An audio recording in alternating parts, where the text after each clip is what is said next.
압살롬의 반역이 성공하지 못했습니다. 다윗의 부하들에 의해 완전히 진압이 되었던 것이죠. 그래서 다윗은 이제 다시 예루살렘 왕궁으로 돌아가게 되었습니다. 지난 시간에는 왕궁으로 돌아가는 다윗을 누가 나와 맞이했었는지, 다윗을 맞이했던 여러 부류의 사람들에 대해서 우리가 보았었습니다. 이제 이어지는 이 시간 본문에는 다윗이 왕궁으로 돌아가는 과정에서 유다 지파와 다른 지파들 간의 주도권 다툼이 생기게 되었다는 것, 그리고 또 한 가지는 그런 분위기를 틈타 세바라는 사람이 난을 일으켰다는 것, 크게 이 두 가지 내용이 이 시간 본문에 기록되어 있습니다. 그래서 이 시간 말씀의 제목이 주도권 다툼과 세바의 난입니다. 우리 사무엘하 19장 40절 먼저 같이 읽어보겠습니다. 왕이 길갈로 건너오고 기맘도 함께 건너오니 온 유다 백성과 이스라엘 백성의 절반이나 왕과 함께 건너니라. 왕이 요단강을 건너서 이제 길갈로 들어왔다는 그런 말씀이고, 특별히 주목해서 보실 것은 후반절인데요. 온 유다 백성과 이스라엘 백성의 절반이나 왕과 함께 건너니라. 온 유다 백성, 유다 지파가 몇만 명인데 그 백성들이 다 건넌 것인가? 그런 뜻이 아니고요. 유다 지파를 대표할 만한 지도자들, 그 지도자들 전부가 함께 건넜다, 이렇게 이해하실 수 있겠습니다. 마찬가지지요. 이스라엘 백성의 절반, 유다 지파를 제외한 이스라엘의 다른 지파들, 그 지파들을 대표할 만한 지도자들 중에 절반을 뜻하는 것입니다. 자, 그런데 온 유다 백성과 이스라엘 백성의 절반이나 왕과 함께 건너니라, 이렇게 말씀한 것은 다윗 왕이 예루살렘 왕궁으로 돌아가는 환궁 과정에 있어서 유다 지파가 주도적 역할을 감당했다는 것을 의미하고 있는 것입니다. 그래서 이에 대해 다른 지파들이 어떻게 반응을 했는가? 그 내용이 41절에 있습니다. 우리 41절 같이 읽어보겠습니다. 온 이스라엘 사람이 왕께 나와 왕께 아뢰되 우리 형제 유다 사람들이 어찌 왕을 도둑하여 왕과 왕의 집안과 왕을 따르는 모든 사람을 인도하여 요단을 건너가게 하였나이까 하매, 문제를 삼은 것이죠. 사실 다윗 왕의 환궁 과정에 있어서 먼저 의논을 했던 것은 이스라엘의 다른 지파들이었습니다. 우리가 앞에서 보았었는데요, 그때 유다 지파는 그 의논하는 가운데 함께 있지 않았었습니다. 왜 그랬는지는 정확하게 모르겠지만 그 유다 지파가 다윗 왕을 배반하고 압살롬 편에 서는데 앞장을 섰었거든요. 다윗의 혈족임에도 그렇게 했다는 사실이 너무나 죄송해서 그랬었는지, 무슨 이유 때문인지, 아무튼 다윗의 환궁을 의논하는 이스라엘의 지파들이 모여서 의논하는 그 자리에 유다 지파는 함께하지 않았었던 것입니다. 그래서 다윗 왕이 어떻게 했습니까? 유다 지파에게 따로 사신을 보냈었지요. 너희는 왜 가만히 있느냐? 왕을 모셔오는 일에 너희는 나중에 되려고 그러느냐? 이렇게 다윗 왕이 먼저 유다 지파의 손을 내밀고 권면을 했던 것을 우리가 앞에서 보았던 바 있었습니다. 지금 이스라엘의 다른 지파들이 이런 일들을 생각하면서 여기 뭐라고 말을 했습니까? 우리 형제 유다 사람들이 어찌 왕을 도둑하여, 이렇게 말하고 있죠. 어찌 왕을 유다 지파가 도둑했느냐? 처음에는 가만히 있더니 왜 갑자기 유다 지파가 앞장을 서서 왕의 환궁을 주도적으로 덮고 있는 것이냐? 이렇게 따지고 있는 것입니다. 자, 이에 대해서 유다 사람이 답변을 합니다. 42절 우리 같이 읽어보겠습니다. 모든 유다 사람이 이스라엘 사람에게 대답하되 왕은 우리의 종친인 까닭이라 너희가 어찌 이 일에 대하여 분내느냐? 우리가 왕의 것을 조금이라도 얻어먹었느냐? 왕께서 우리에게 선물로 주신 것이 있느냐? 다분히 감정적인 말입니다. 너희가 어찌 이 일에 대하여 분내느냐? 사실 유다 지파가 갑자기 가로챈 것은 맞는 것인데 거기에 대해서 차근차근 해명할 생각은 안 하고 우리가 왕의 것을 조금이라도 얻어먹었느냐? 왕께서 우리에게 선물로 주신 것이 있느냐? 이렇게 다분히 감정적으로 격하게 유다 지파가 이스라엘 다른 지파들에 대해서 반응했던 것이죠. 이에 이스라엘 다른 지파들이 또 말을 합니다. 43절 같이 읽어보겠습니다. 이스라엘 사람이 유다 사람에게 대답하여 이르되 우리는 왕에 대하여 열 몫을 가졌으니 다윗에게 대하여 너희보다 더욱 관계가 있거늘 너희가 어찌 우리를 멸시하여 우리 왕을 모셔오는 일에 먼저 우리와 의논하지 아니하였느냐 하나 유다 사람의 말이 이스라엘 사람의 말보다 더 강경하였더라.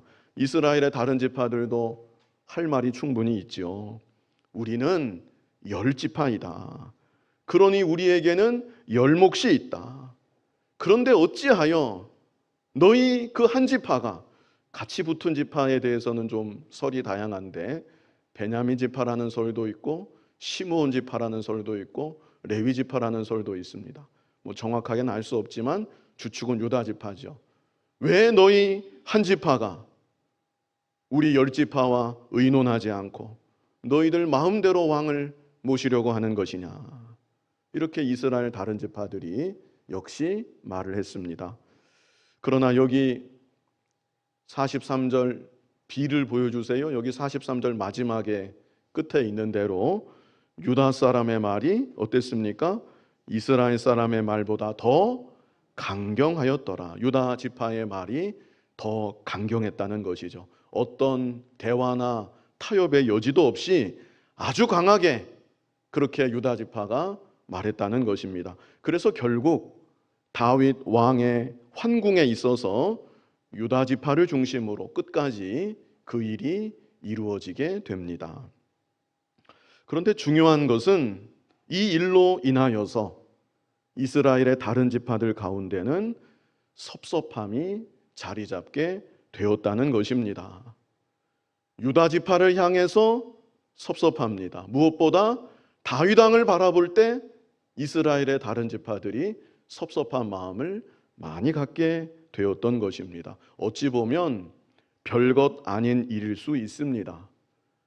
왕이 다시 왕궁으로 돌아오게 되었다는 것, 그리고 나라가 다시 정상으로 회복되게 되었다는 것, 그것이 중요한 일이지.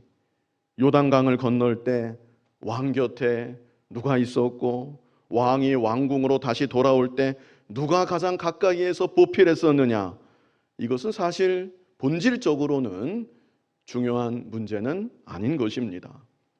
누구든지 할 수 있는 일이고 누가 앞장서서 이 일을 감당했든지 그래 잘했다 서로 간에 칭찬해주고 기뻐하고 그냥 넘어갈 수도 있는 그런 문제인 것이죠.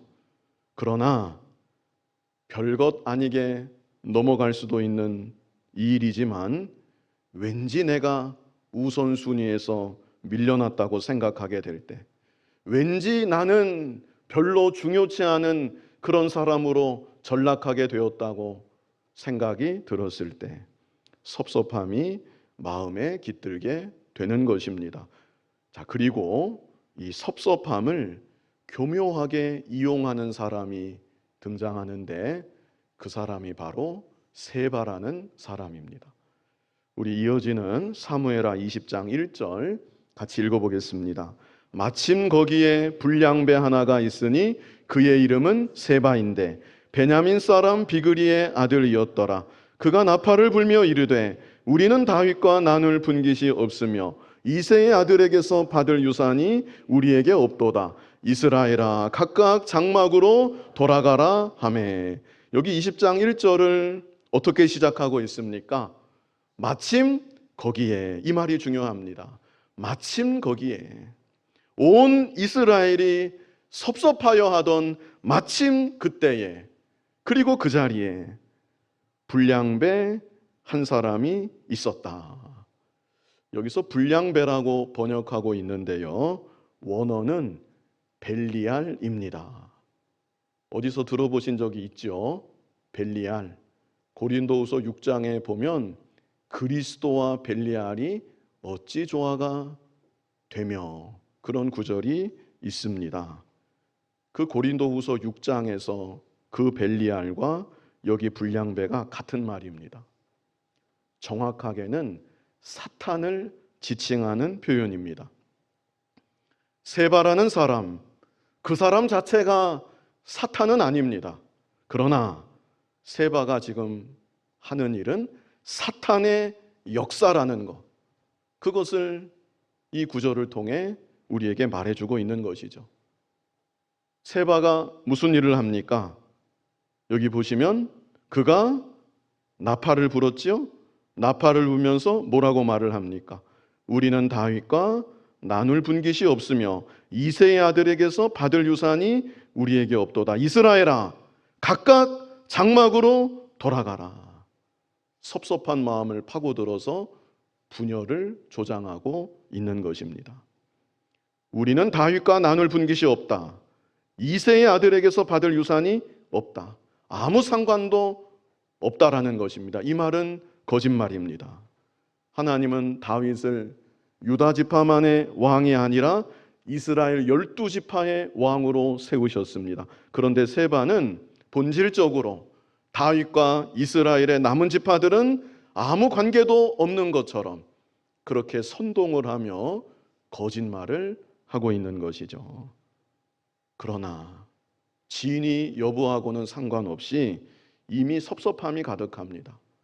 다윗을 향해 섭섭하고 유다 지파를 향해 섭섭하고 섭섭함이 가득했던 이스라엘 다른 지파들은 이 말이 옳은지 그른지 그것을 따져보기 전에 감정적으로 휩쓸리는 것이죠. 그래서 결국에는 이스라엘의 다른 지파들이 유다 지파와 분열하게 되는 것입니다. 그래서 2절, 이어지는 2절을 우리 같이 읽어보겠습니다. 이에 온 이스라엘 사람들이 다윗 따르기를 그치고 올라가 비그리의 아들 세바를 따르나 유다 사람들은 그들의 왕과 합하여 요단에서 예루살렘까지 따르니라. 선동하는 사람, 이 세바라는 이 사람 한 사람으로 인하여서 유다 지파와 이스라엘의 다른 지파들이 이렇게 분열되고 말았습니다. 오늘날도 사탄 벨리알은 우리의 섭섭한 마음 가운데 파고 들어와 원망을 일으키고 불평을 일으키고 궁극적으로는 분열을 일으키는 것입니다. 화평케 하는 일은 그리스도의 일이고 원망하게 하고 불평하게 하고 분열하게 하는 일은 마귀의 일입니다. 가정 가운데 부모가 자식에게, 자식이 부모에게 섭섭한 마음을 갖게 하고 그 섭섭한 마음을 이용해서 부모와 자식 사이를 분열시킵니다. 부부 사이도 분열시키고 교회에서도 성도 간에 섭섭함을 이용해서 다툼을 조장하고 교회를 어지럽게 합니다. 이것이 언제나 사탄 벨리알이 하는 일인 것입니다. 그래서 우리들은 우리 안에 우리가 할 수 있는 일입니다. 이거는 우리 안에 섭섭한 마음을 남겨두면 안 되겠다는 것입니다. 마귀는 언제나 우는 사자같이 삼킬 자를 두루 찾아 다닌다고 했는데 누구를 삼키는가? 우리 안에 섭섭한 마음, 내 마음속 작은 귀퉁이에 섭섭함이 남아있다면 사탄은 언제고 그것을 이용해서 원망을 만들어내고 불평을 만들어내고 문제를 더 심각하게 만들 수 있는 것이죠. 그러므로 우리는 내 안의 섭섭함까지 다 버려야 되겠는데 섭섭함을 어떻게 버릴 수 있겠습니까? 쉽지는 않지만 한 가지 방법밖에는 없다고 생각합니다. 내 안의 섭섭함을 치료하는 유일한 약은 예수 그리스도입니다. 우리가 예수님을 믿고 예수님을 나의 주로 고백을 합니다. 그렇게 믿고 고백할 뿐 아니라 예수님을 내 마음 안에 점점 더 채워 나아가야 되는 것입니다.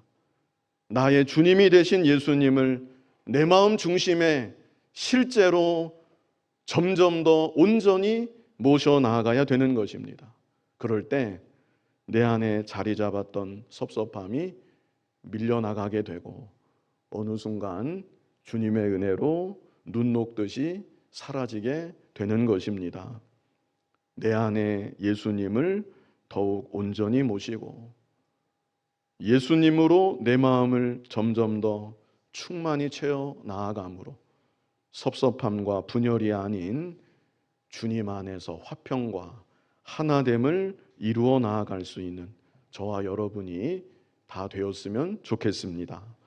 이제 본문으로 다시 돌아가서 우리 본문 3절을 같이 읽어보겠습니다.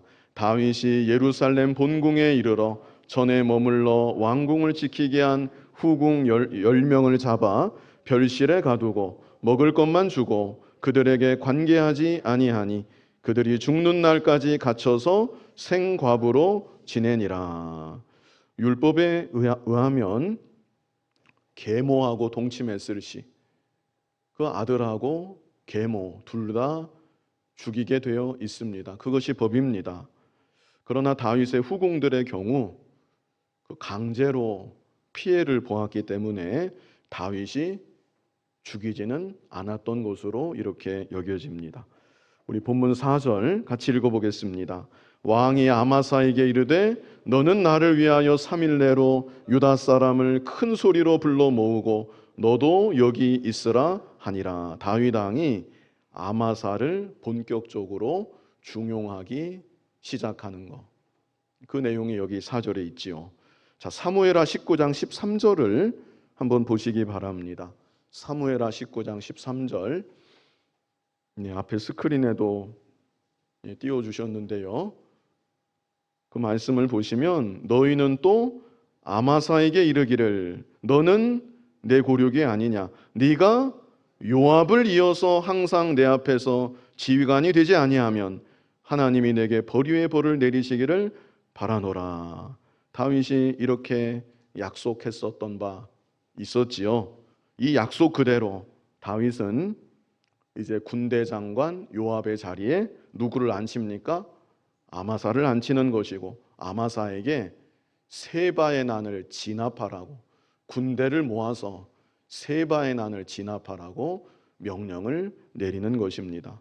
아마사는 아시는 대로 압살롬의 군대 장관이었습니다.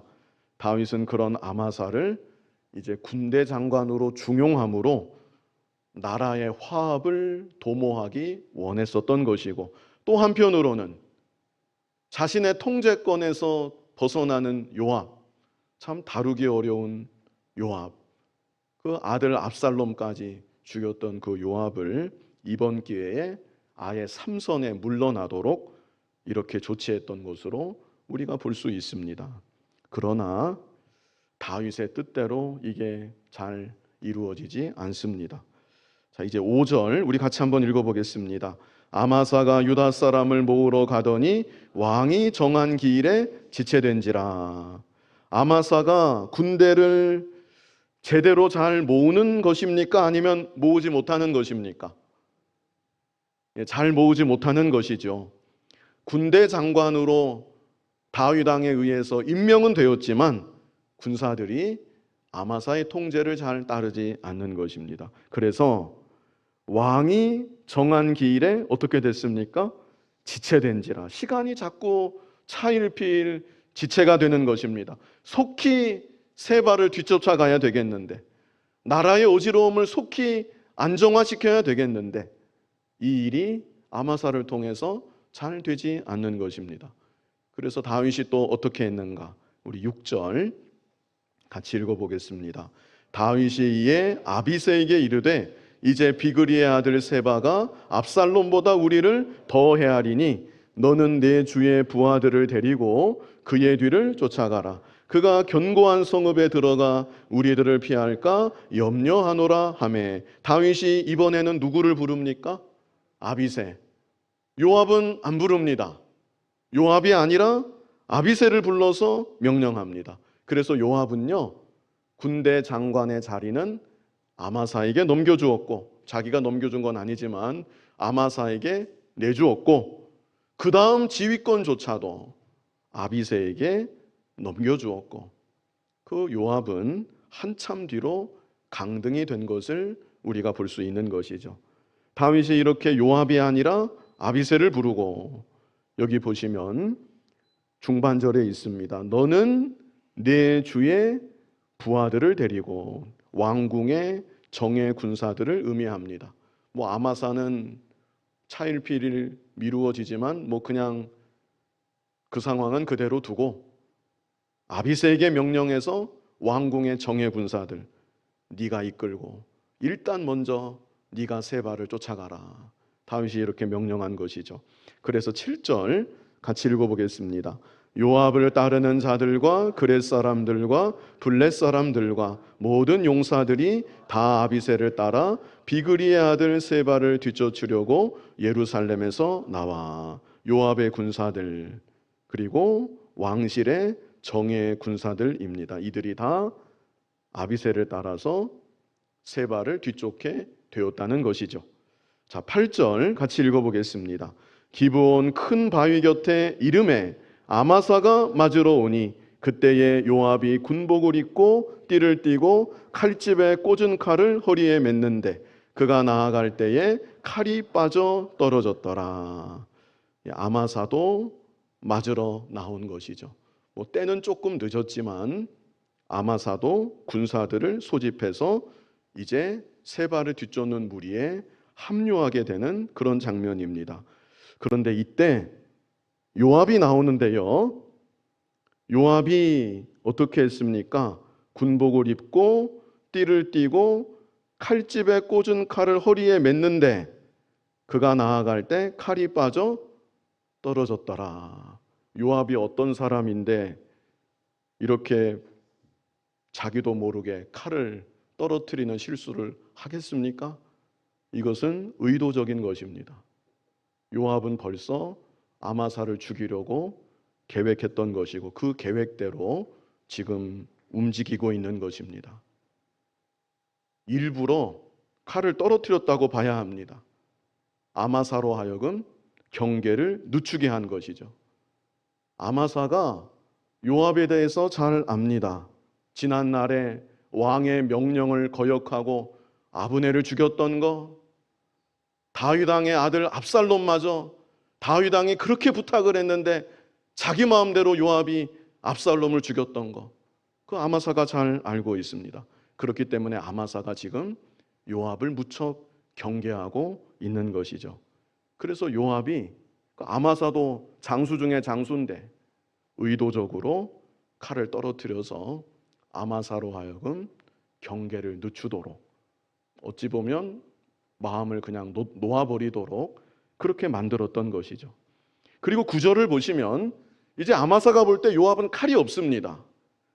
9절을 보시면 요압이 아마사에게 이르되 내 영은 평안하냐? 너 형님은 잘 있냐? 이렇게 안부를 묻고 오른손으로 아마사의 수염을 잡고 그와 입을 맞추려는 채 하매, 이렇게 정말 다정하게 얼굴을 맞대고 서로 간에 어긋맞겨서 입을 맞추는 채 했다는 것입니다. 아주 근거리에 접근한 것이고 아마사가 볼 때 요압은 칼을 떨어뜨렸기 때문에 걱정할 거 없다고 생각하고 있는 것이고, 바로 이때 자 10절을 보시면 아마사가 요압의 손에 있는 칼은 주의하지 아니 숨겨놓은 칼입니다. 어디에다가 숨겨놓았었는지 그거는 모르겠지만 숨겨놓은 칼을 순식간에 근거리로 접근했을 때 요압이 꺼낸 것이죠. 그리고 요압이 칼로 그의 배를 찌르매 피할 수도 없습니다. 그의 창자가 땅에 쏟아지니 그를 다시 치지 아니하여도 죽으니라.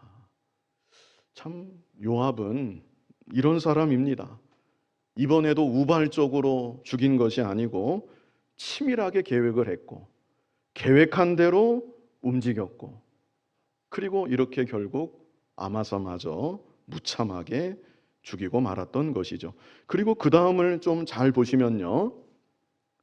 여기 10절 후반절에 보시면 누구 이름이 먼저 나옵니까? 요압이 먼저 나옵니까? 아비새가 먼저 나옵니까?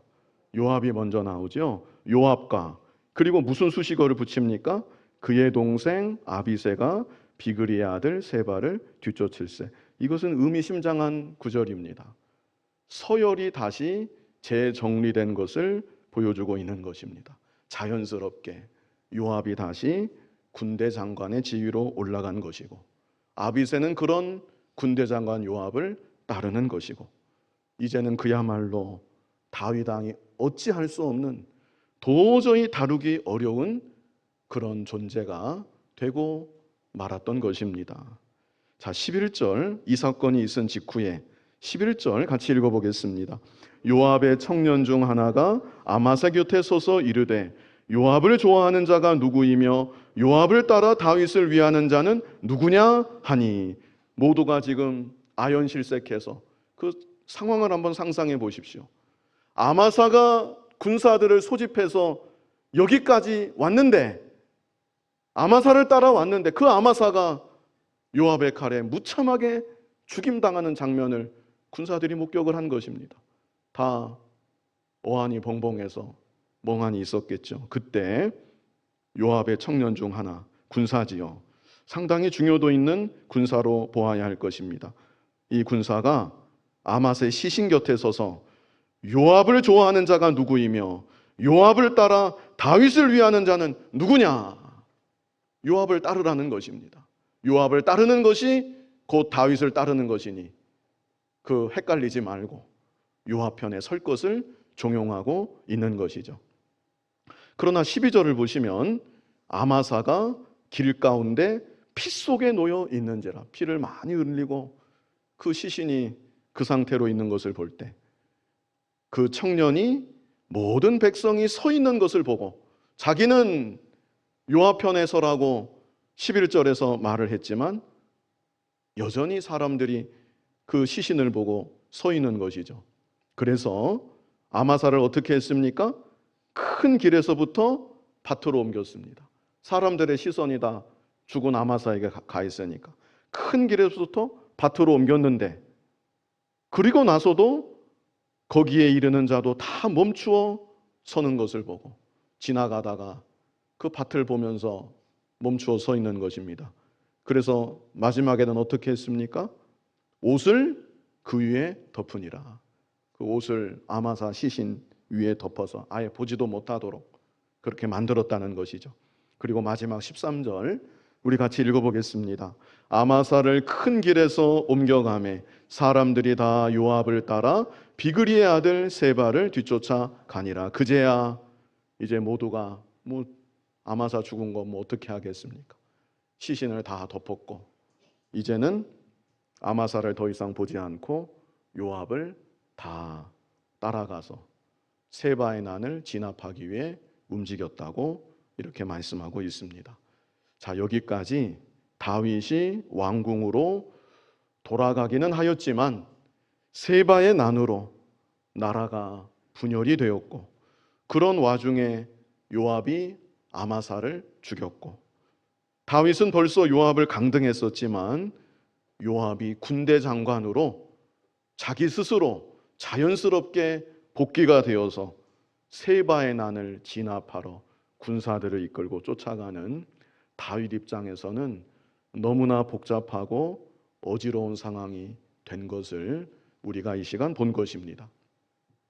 왜 이런 일들이 이렇게 일어난 것일까? 왜 이런 일들이 일어났을까요? 왕궁으로 돌아가기만 하면 다 정리가 되고 나라는 금세 정상으로 회복될 것만 같았었는데 왜 돌아가는 과정에서 이렇게 복잡한 일들이 일어나게 되었던 것일까요? 다윗이 방심했던 것 같습니다. 아들 압살롬의 반란이라는 큰 위기를 다윗이 넘겼지요? 그리고 이제는 모든 백성들이 다 자신에게로 무난히 돌아오는 분위기였습니다.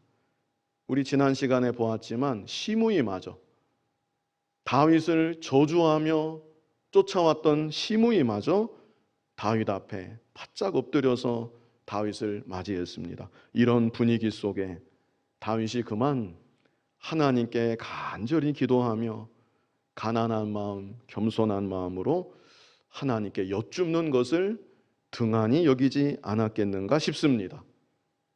다윗이 정말 하나님께 간절히 기도하며 발걸음 한 걸음 한 걸음마다 하나님의 뜻을 구하고 그렇게 왕궁으로 돌아갔어도 이런 문제들이 생겨났겠는가? 그렇지 않았을 것으로 여겨집니다. 왕궁으로 돌아가는 과정에서 다윗은 이런저런 일들을 하나님께 세밀하게 여쭙지 않았던 것이고 자신의 지혜로, 자신의 감정으로, 자신의 정치적인 수완으로 모든 문제들을 조종하고 해결하려고 했었던 것입니다. 아마사를 군대 장관에 앉혔던 거, 요압을 강등시켰던 거, 유다 지파에 사신을 보내서 유다 지파로 하여금 자신을 먼저 요단강 건너는 일에 함께하게 했던 거, 이런 모든 것들이 다윗의 인간적인 지혜와 감정과 정치적인 수완에서 나왔던 일이었던 것입니다. 그 결과 어떻게 되었습니까? 아무것도 다윗의 뜻대로 되지 않았습니다. 간단하게 될 것만 같았던 일도 바로 되지 않고 나라는 오히려 더 혼란스럽게 되고 어지럽게 되고 분열하게 되고 말았던 것입니다. 우리는 언제나 일이 잘 될 때나 일이 잘 안 될 때나 내가 볼 때 큰 일이나 내가 볼 때 적게 여겨지는 일이나 내가 잘 알고 있는 일이나 아니면 잘 모르고 있는 일이나 우리는 언제나 하나님께 겸손히 엎드려 기도하며 하나님의 도우심만을 간절히 구해야 되는 것입니다. 나의 지혜나 나의 감정이나 나의 수단 그런 것들은 다 내려놓고 언제나 하나님의 뜻을 찾고 하나님의 도우심만을 간절히 구하며 인생의 발걸음을 한 걸음 한 걸음 옮겨 나아가는 저와 여러분이 되어야 하는 것입니다. 그리고 이 시간에 문제의 인물이 두 인물이 있었죠. 한 사람은 세바고 또 한 사람은 누굽니까? 요압입니다. 이 두 사람으로 인해서 나라가 얼마나 어지럽게 되었는지 모릅니다.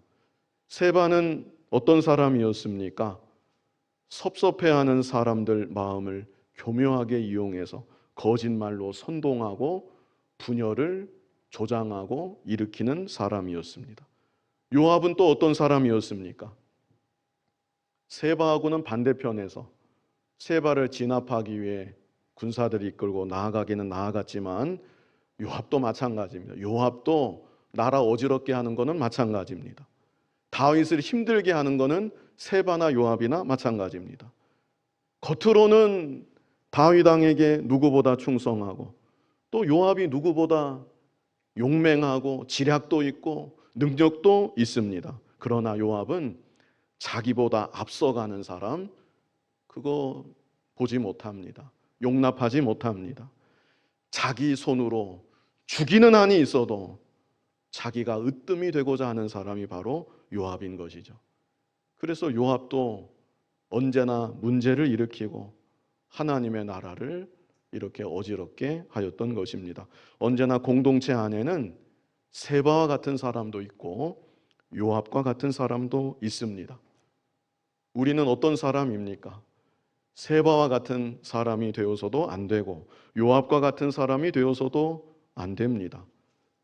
예수님으로 내 마음을 점점 채워 나아가고 그래서 하나님의 공동체를 하나 되게 하고 더욱 견고하게 하는데 귀하게 쓰임 받는 저와 여러분이 될 수 있기를 간절히 바랍니다.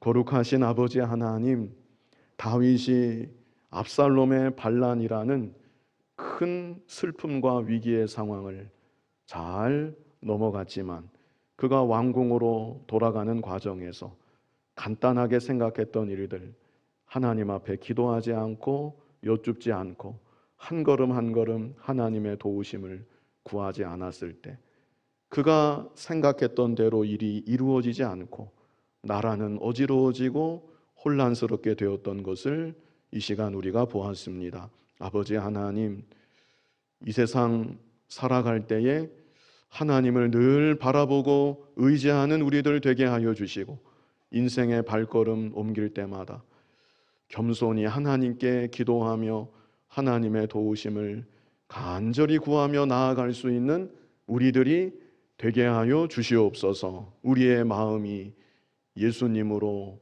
점점 충만하게 채워지게 하여 주셔서 우리 안에 섭섭한 마음, 옳지 않은 마음 다 사라지게 하여 주시고 주님으로 점점 더 충만해져서 다른 사람을 유익하게 하고 주님의 몸된 교회를 더욱 견고하게 하는데 귀하게 쓰임받는 우리들 모두가 되게 하여 주옵소서. 예수님 이름으로 기도하옵나이다.